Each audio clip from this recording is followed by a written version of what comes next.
یا علی یا علی۔ اسی طرح کسی پاک و پاکیزہ والدین نے نام علی رکھا، میری مراد ہے محترم علی زیدی صاحب، چیئرمین شیعہ وقف بورڈ سے میں گزارش گزار ہوں کہ اپنے معروضات اور اپنے تاثرات پیش کریں، اور میں دعا کرتا ہوں کہ ان کے ہاتھ میں یہ کمان ہے، لیکن یہ ہر انسان اس کو سمجھے کہ یہ جتنی بھی دولت ہے وقف بورڈ کے حوالے سے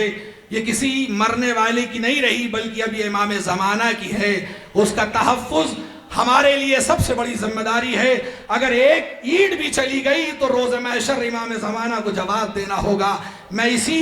حوصلے اور اسی ذمہ داری کے ساتھ میں گزارش کر رہا ہوں محترم علی زیدی صاحب سے کہ آئیں اور اپنے تاثرات کا اظہار کریں۔ ایک بلند ترین نعرہ صلوات کا کچھ نیچے کر دوں؟ آ جاؤ بھائی۔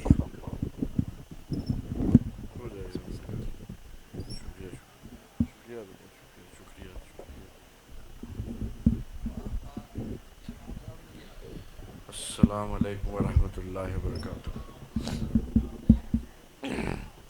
اسٹیج پہ بیٹھے میرے بزرگ علماء اکرام یہاں موجود ہیں، اتنے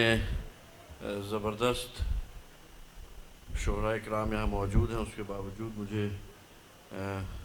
یہاں تقریر کے لیے بلایا گیا ہے۔ بہرحال ایک بہت ہی مختصر سی تقریر کرنے کی کوشش کروں گا، اس لیے کہ وقت کی پابندی کا بار بار جو ہے ناظم صاحب کی طرف سے سوال کیا جا رہا ہے۔ بہرحال آپ لوگوں کا بہت بہت شکریہ کہ اتنی خوبصورت اور عظیم محفل اور اتنے اچھے مقاصد کے تحت رکھی گئی محفل میں مجھے آپ لوگوں نے بلایا، اور اس کا تہ دل سے شکریہ ادا کرتا ہوں۔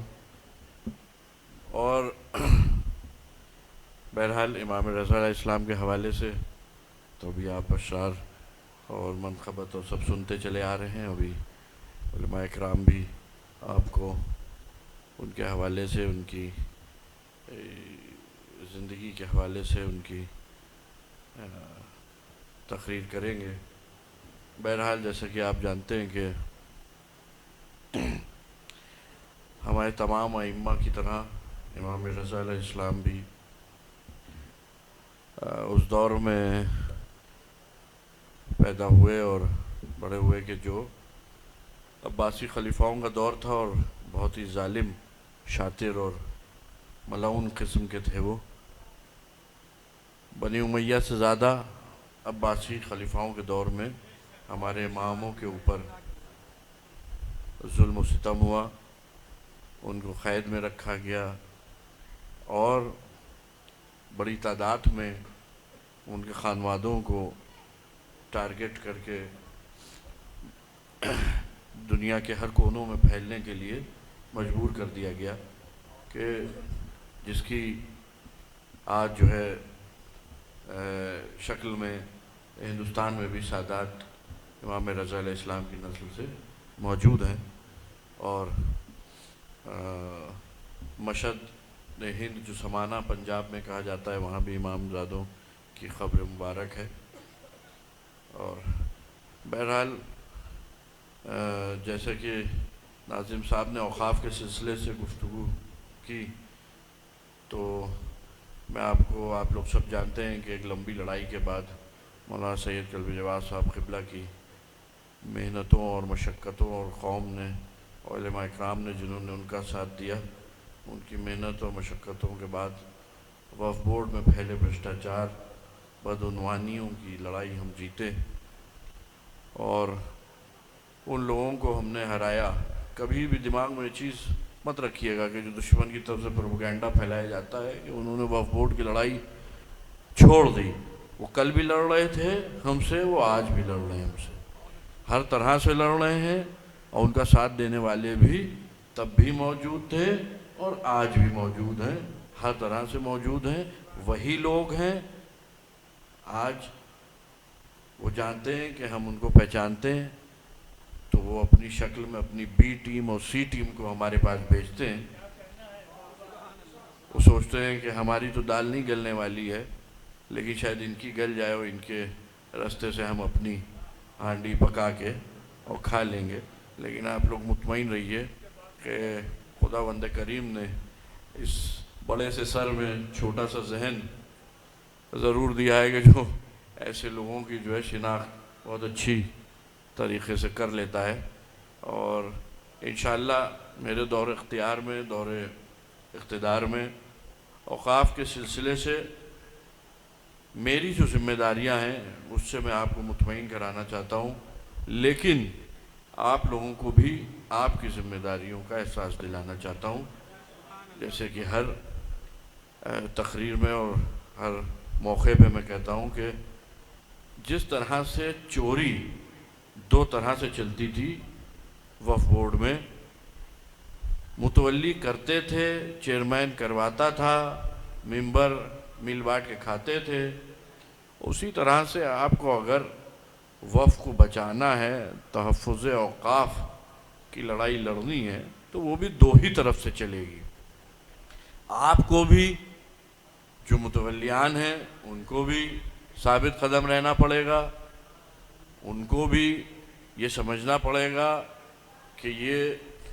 جو پراپرٹی ہے، یہ جو درگاہیں ہیں، کربلائیں ہیں، امام بارگاہیں ہیں، قبرستان ہیں، یہ کوئی ان کی ذاتی ملکیت نہیں ہے. بھلے ان کے بابا اجداد نے ہی وقف کی ہوں، لیکن اگر وہ کسی مقاصد کے تحت وقف کر دی گئی ہیں تو وقف نامے کی خلاف ورزی کرنا ان کے لیے ویسے ہی ہے کہ جیسے حرام مال کو اپنے شکم میں پر کرنا. تو اس چیز کا بالکل خیال رکھے، اور جو لوگ معاشرے میں ہیں، ہماری کمیونٹی ہے، وہ خاص کر کے اس چیز پہ ویجیلنس رکھے، سترکتا رکھے، اپنے آنکھ کان کھلے رکھے، اور اس چیز کو دیکھے کہ کہیں پہ بھی اوقاف کی خردبردی نہیں ہو رہی. ہمارے اوپر الزام تب لگایا جا سکتا ہے کہ ہم تک کوئی جینوئن شکایت، کوئی صحیح شکایت ثبوتوں کے ساتھ پہنچے اور ہم اس کے اوپر کارروائی نہ کریں. اس لیے کہ صحیح شکایت، جینوئن شکایت، ثبوتوں کے ساتھ شکایت کا مطلب یہ ہے کہ آج بہت ہی افسوس کے ساتھ کہنا پڑتا ہے کہ کہیں بھی چلے جاؤ، چاہے شہر ہو، چاہے قصبہ ہو، چاہے گاؤں ہو، چاہے محلہ ہو، اور چاہے کہیں چار ہی گھر اپنے کیوں نہ ہوں، آپس میں اختلافات ضرور ہیں. نیچے سے لے کے اوپر تک انجمنوں میں اختلافات، خانوادوں میں اختلافات، علماء میں اختلافات، ہر لیول پہ ہر چیز میں اختلاف. یہاں تک کہ آپ سمجھ لیے کہ میں ابھی جو کہ پورے کربلا میں درگاہ میں 2 دن کے لیے وہاں کے مخصوصی کے انتظامات کو سپروائز کرنے کے لیے گیا تھا، میں 2 دن وہاں رہا، درگاہ پہ ہی رہا، تو میں نے بہت ہی قریب سے پھر سے ایک بار جو ہے اس کا ایکسپیرینس کیا کہ ہماری کمیونٹی میں، ہماری قوم میں کس لیول پہ اختلافات. جمعے کی نماز کے لیے صفحے ابھی بننا شروع نہیں ہوئی کہ 2 لوگ ہمارے پاس لڑتے ہوئے آئے کہ صاحب اذان ہم دیں گے، اذان ہم دیں گے. تو ہم نے بھائی اذان کا مسئلہ ہے، اب جب آپ لوگ لڑ رہے ہیں تو میری کیا حیثیت کہ کون میں فیصلہ کروں. تو ایک صاحب کہہ لیں گے ہماری خیرت سن لیے، ان کی خیرت سنیے. میں کوئی قاری بھی نہیں ہوں کہ آپ کی خیرت بتاؤں صحیح ہے کہ ان کی بتاؤ صحیح ہے. میں خود اپنے قاری صاحب سے میں الحمدو پڑھ کے میں نے سنایا تو انہوں نے 10 اس کے اندر ابھی 3 ہی دن پہلے خامیاں نکال دی. میں پھر سے قاعدہ لے کے بیٹھا ہوا ہوں کہ اپنی تلفظ عربی کا صحیح کر لوں. تو میں کیا ان کے بیچ فیصلہ کرتا؟ تو میں نے کہا بھائی اگر آپ لوگ راضی ہوں تو میں خوراک کر لوں، اللہ کی مرضی کے اوپر چھوڑ دیے کہ جس کا نام نکلا ہے وہ اذان دے دے. لیکن وہ بھی بڑے افسوس کے ساتھ، اس لیے کہ خیر بہرحال وہ خورا ہوا جن کا نام نکلا انہوں نے اذان دی، اللہ ان کو اس کی جزا دے. بہرحال کہنے کا مطلب یہ ہے، مقصد یہ ہے کہ کس لیول پہ اختلافات ہیں. دوسری سب سے بڑی چیز ہے کہ میں نے اپنی ہی بہت ہی چھوٹے سے لائف میں ایکسپیرینس یہ کیا ہے کہ پہلے ہماری کمیونٹی اتنی ہارڈ نہیں تھی، اتنے سخت دل ہمارے نہیں تھے کہ جتنے اب ہوتے چلے جا رہے ہیں. اور ایک سے دوسرے کی طرف جو ہمارے دلوں میں جو گنجائشیں تھیں وہ ختم ہوتی چلی جا رہی ہیں۔ ہم پہلے بہت سافٹ کمیونٹی تھے، ہم پہلے بہت ٹالرنس والی کمیونٹی تھے، ہم پہلے بہت ہی جو ہے برداشت کرنے والی کمیونٹی تھے، اوائڈ کرنے والی کمیونٹی تھے آپسی اختلافات کو۔ اب اس طرح کے اختلافات سامنے آ رہے ہیں، اس طرح کی چیزیں سامنے آ رہی ہیں کہ جو کئی تو میں آپ کو بتاؤں ایک بڑی بھونڈی سی مثال ہے کہ سانجھے کی ہانڈی جو ہے گدھے چرتے ہیں۔ تو کئی ایسی ہماری اوقاف کی جو ہے جاگیریں ہیں کہ جو اس طرح کے اختلافات کے چلتے غیر لوگ جو ہے اس کا فائدہ اٹھا رہے ہیں، باقاعدہ طور پہ کہیں اس پہ کاشتکاریاں ہو رہی ہیں، کہیں قبضے ہو رہے ہیں، کہیں جو ہے فرضی طریقے سے جو ہے ان پہ ان کی شکلوں کو تبدیل کر دیا گیا ہے۔ لیکن یہ سب ممکن ہوا ہے ہمارے آپسی اختلافات کے چلتے، دوسروں نے غیروں نے فائدہ اٹھایا۔ جب ہمارے بیچ گیپ بڑھا تو وہ اس کے اندر جو ہے آ گیا اور انہوں نے اس کو اور بڑھایا اور ہمیں نقصان پہنچایا۔ تو بہرحال میری یہ گزارش ہے کہ تحفظ اوقاف کے لیے میں نے حال ہی میں جو چیز ایکسپیرینس کی ہے کہ سب سے پہلے متولی ایماندار ہو، بنا دیا گیا، بے معنی کی ہٹا دیا گیا، کمیٹی کہیں بنی نہیں سنبھال پائی، دوسری بنا دی گئی، یہ تو چلتا رہے گا، یہ تو ایک سسٹم ہے، قانون ہے، اس کے تحت چلتا رہے گا۔ لیکن جب تک ہم خود متحد نہیں ہوں گے، جب تک ہم خود ایک نہیں ہوں گے، جب تک ہم تحفظ اوقاف کے لیے یا تحفظ اعضاء کے لیے ایک نہیں ہوں گے تو یہ پریشانیاں ختم ہونے والی نہیں ہیں، یہ پریشانیاں ہمیشہ بنی رہیں گی اور آپ ہمیشہ اس سے لڑتے رہیں گے، آپ ہمیشہ اس سے جوجھتے رہیں گے۔ ہر جگہ، محلے میں، قصبے میں، شہر میں، ہر جگہ یہ پریشانی بنی رہے گی۔ آج مولانا شبیب قاسم صاحب بہار میں اوقاف کی لڑائی لڑ رہے تھے، ان کے اوپر مقدمے سرکار نے نہیں لگائے۔ ہم جب سپا سرکار میں تحفظ اوقاف کی لڑائی لڑ رہے تھے تو ہمارے لوگوں کے اوپر مقدمے سرکار نے لگائے تھے۔ وہ جب مانیہ مکھیہ منتری یوگی آدتیہ ناتھ جی کی سرکار بنی تو انہوں نے وہ مقدمات ہمارے لوگوں پر سے ہٹوائے۔ لیکن افسوس کی بات یہ ہے کہ مولانا شبیب قاسم صاحب کے اوپر جو مقدمے لگے ہیں وہ اہل تشیع نے لگوائے، وہ شیعوں نے لگوائے، اور مقدمے ڈکیتی کے، رائزنی کے، چوری کے، لوٹ کے، کہ یہ اپنے لوگوں کے ساتھ آئے اور انہوں نے یہاں ڈکیتی کی، چوری کی، رائزنی کی، لوٹ کی، ہماری عورتوں کا زیور لے گئے، ہمارے گھر کا سامان لے گئے۔ آج وہ ہمارے ہی لوگوں کے طرف سے لگائے ہوئے فرضی مقدموں میں جیل میں۔ ہم سرکار سے وہاں کی پروٹیسٹ کر رہے ہیں، ہم ان سے التجا کر رہے ہیں، لیکن وہ مقدمے سرکار نے نہیں لگائے، وہ مقدمے ہمارے لوگوں نے لگوائے، جس میں وہ آج جیل میں۔ بہت افسوس کی بات ہے، ڈوب مرنے کی بات ہے ہم لوگوں کے لیے کہ آج شیعوں کا وہ وقت آ گیا ہے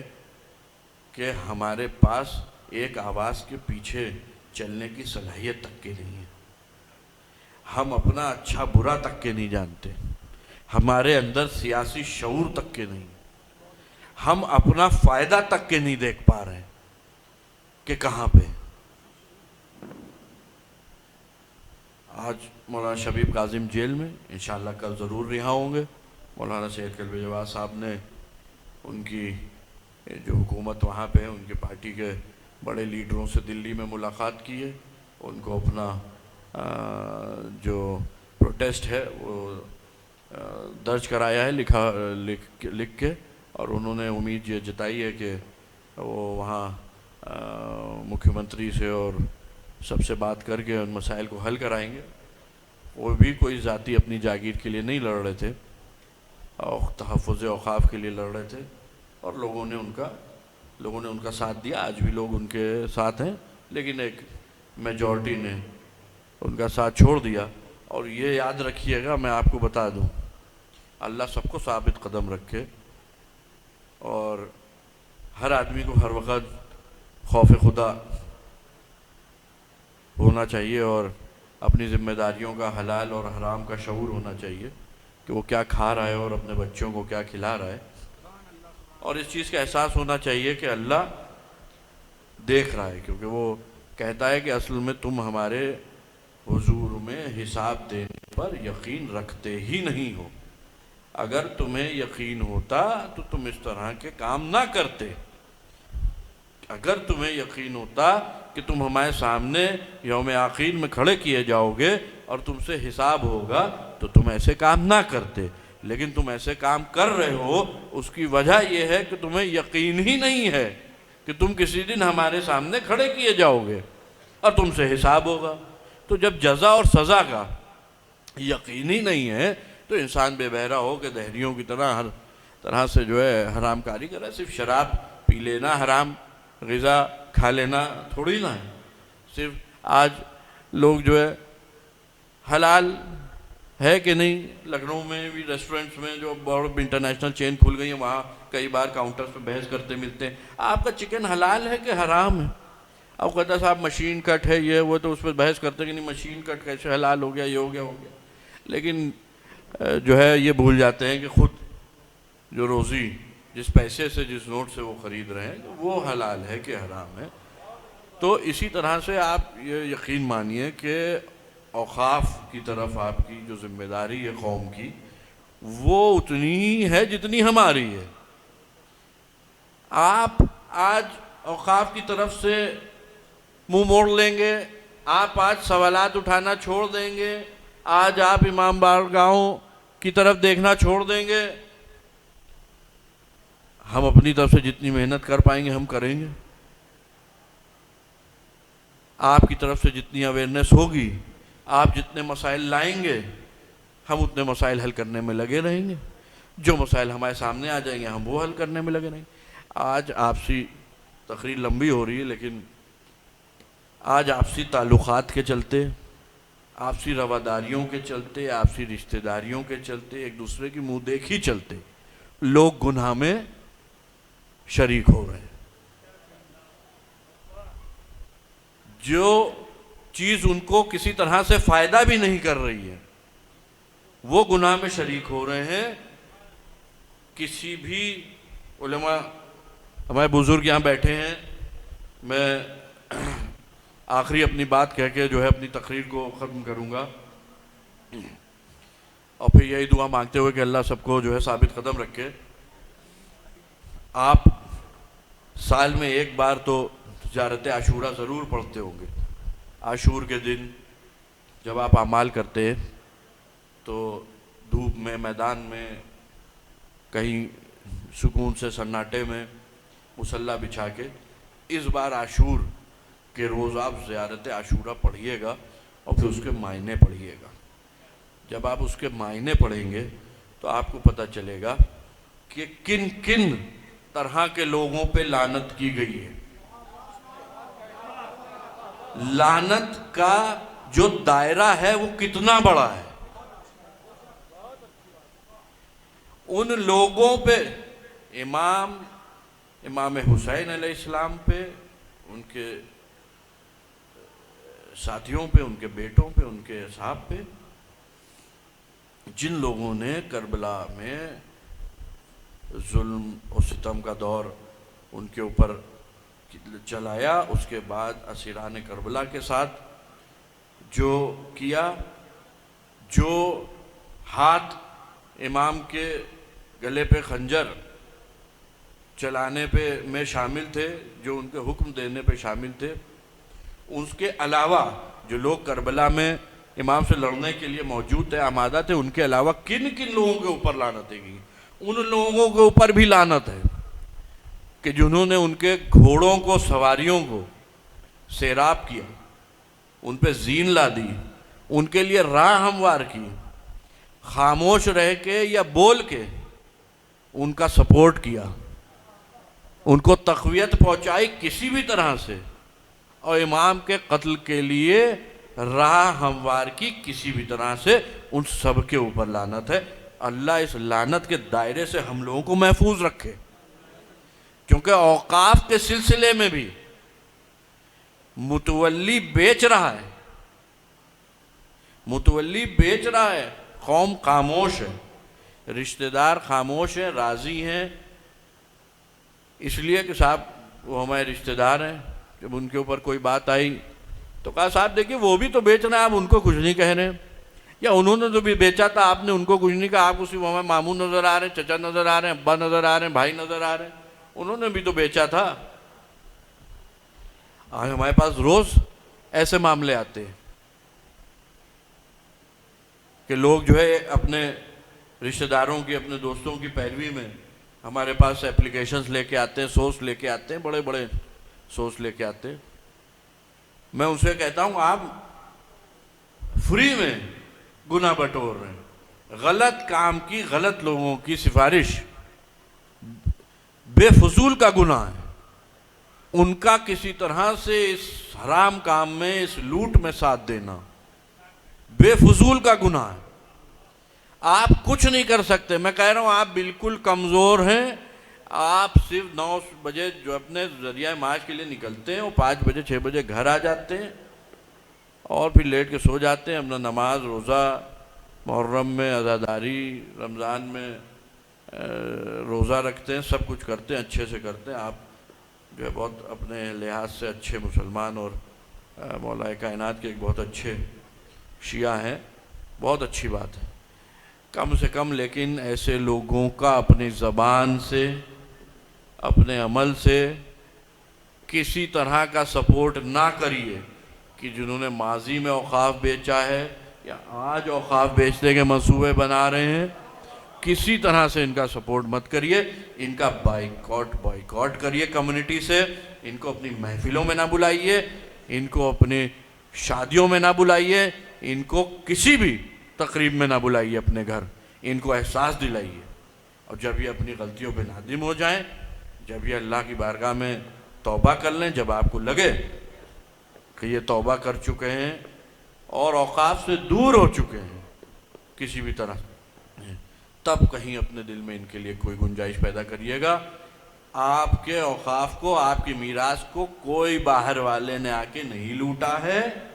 صرف آپ کے ہی لوگوں نے لوٹا ہے. اور کل بھی، آج بھی لوٹیں گے، اور کل بھی اگر لوٹیں گے تو صرف آپ کے لوگ لوٹیں گے. چاہے وہ متولی 100 روپے کی رسید کاٹ کے 1000 روپے اپنی جیب میں رکھ رہا ہو،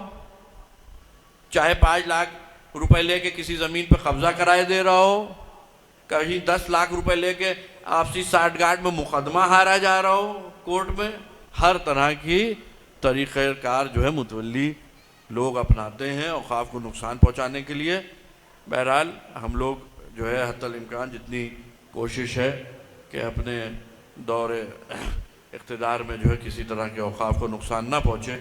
اور یہ جو زمینیں جائیدادیں ہیں یہ ہماری کمیونٹی کے کام آ جائیں، اس کے اوپر مسلسل غور و فکر کر رہے ہیں. مولانا سید قلب جواد صاحب قبلہ اور تمام جو ہے ان کے ساتھ جو لوگ ہیں، ہم لوگ مسلسل اس چیز پہ لگے ہوئے ہیں کہ وہ چاہے زمینیں ہماری اوقاف جونپور میں ہوں، چاہے لکھنؤ میں ہوں، چاہے مظفر نگر، بجنور، امروہہ کہیں بھی ہوں، الہ آباد میں، اگر زمینیں ہماری کہیں پہ بھی بچی ہیں تو کسی بھی طرح سے ہماری کمیونٹی کے کام آ جائیں. اس لیے کہ مسلسل جو ہے ان کے قبضہ ہونے کا اور ان کے گر جانے کا، ان کے ختم ہو جانے کا ڈر ختم ہو جائے. تو بہت سی ایسی اسکیمز ہیں جو انشاءاللہ جو ہے لانچ کی جائیں گی، اور اس میں ہمارے جو نوجوان بھائی ہیں ان کے روزگار کے لیے بھی کئی جگہ پہ جو ہے انڈسٹریل ایریاز میں ہم میک شفٹ جو ہے جگہیں دینے کی یوجنا بنا رہے ہیں، اور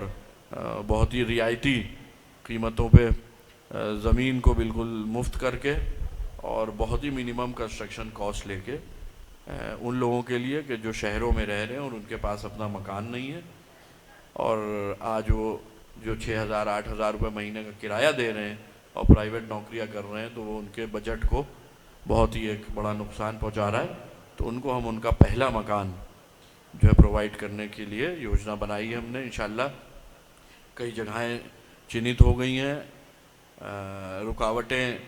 دشمن جو ہے بہت پیدا کرنے کی کوششیں کر رہے ہیں، لیکن الحمدللہ ہم لوگوں کی نیت صاف ہے، تو پوری جو ہے امید ہے کہ یہ سب یوجنائیں انشاءاللہ سکسیسفل ہوں گی. اور آپ لوگوں سے پھر ایک بار گزارش ہے کہ متحد رہیں سارے مسائلوں پہ، وہ چاہے عزاداری کا مسئلہ ہو، چاہے اوقاف کے تحفظ کا مسئلہ ہو، کسی طرح کا، بچوں کو اچھی سے اچھی ایجوکیشن پرووائڈ کریں، نوجوان اچھے سے اچھے کمپٹیشنز میں بیٹھیں، کہیں پہ بھی ہماری ضرورت ہو کسی بھی طرح کی، کسی بھی لائق ہم لوگوں کو سمجھے، لکھنؤ میں ہم لوگ ہر وقت موجود ہیں، آپ جب بلائیں گے ہم یہاں پہ آنے کے لیے موجود ہیں، کوئی بھی مسائل ہوں ہماری طرف سے، کہیں پہ بھی کسی بھی قومی ادارے کو کوئی اسکول کھولنا ہو کہ جس میں ایک پارٹ جو ہے چیریٹیبل ہو، ہمارے قوم کے انڈر پریولیج جو بچے ہیں جو نہیں پڑھ سکتے ہیں پرائیویٹ اسکولس میں، ان کے لیے جو ہے سیٹیں ریزرو ہوں، تو اس طرح کے پرپوزل کے لیے ہم ونڈو کھولے ہوئے ہیں کہ ہم کو آ کے دیں، زمین ہمیں بتائیں کہاں پہ کیا ہے اوقاف کی، ہم ان متولی سے اس کمیٹی سے بات کر کے وہ زمین مہیا کرائیں گے، کہیں پہ ہمارے نوجوان اگر کاروبار کر سکتے ہیں، کہیں پہ ایسی زمینیں ہیں کہ جہاں پہ کمیونٹی کے لیے دکانیں بنائی جا سکتی ہیں، تو ہم وہاں کے متولی کمیٹی کو بلا کے اس سے اس طرح کے کام وہاں پہ کرائیں گے۔ اور جو لوگ جو ہے تحفظ اوقاف میں جن کی قربانیاں رہی ہیں اور جو لوگ آج بھی اس میں لگے ہوئے ہیں، آپ لوگ سب متحد ہو کے ان کا ساتھ دیں۔ ہمارے قبلہ یہاں موجود ہیں مولانا صفدر صاحب، جنہوں نے کسی بھی وقت میں قلب جواد صاحب قبلہ کا ساتھ نہیں چھوڑا۔ بہت سے لوگ ایسے تھے کہ جن کو قلب جواد صاحب نے خود اپنے گھر پہ رکھ کے، اپنے جو ہے ادارے میں رکھ کے اس لائق بنایا کہ لوگ ان کا نام جان سکیں، اور پھر جب کرسی اقتدار اور حق و باطل میں فیصلہ کرنے کا وقت آیا تو انہوں نے اقتدار میں رہنا اور باطل کے ساتھ رہنا منظور کیا۔ لیکن ہمیں مولانا صفدر صاحب ہمیشہ قبلہ و کعبہ ہمیشہ جو ہے مولانا قلب جواد صاحب کے ساتھ شانہ بشانہ سینہ سپر رہے اوقاف کے تحفظ کے لیے، اور مختلف جو ہے مہم کے لیے جو انہوں نے چلائیں۔ آج جاوید صاحب کی دعوت پہ میں ضرور یہاں آیا ہوں، لیکن میں جونپور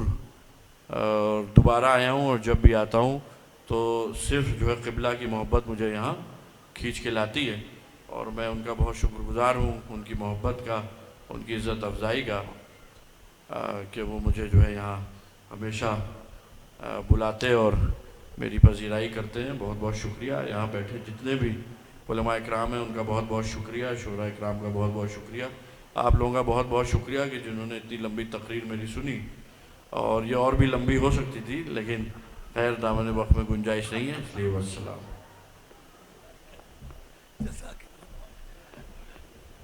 خوبصورت معروضات اور اپنے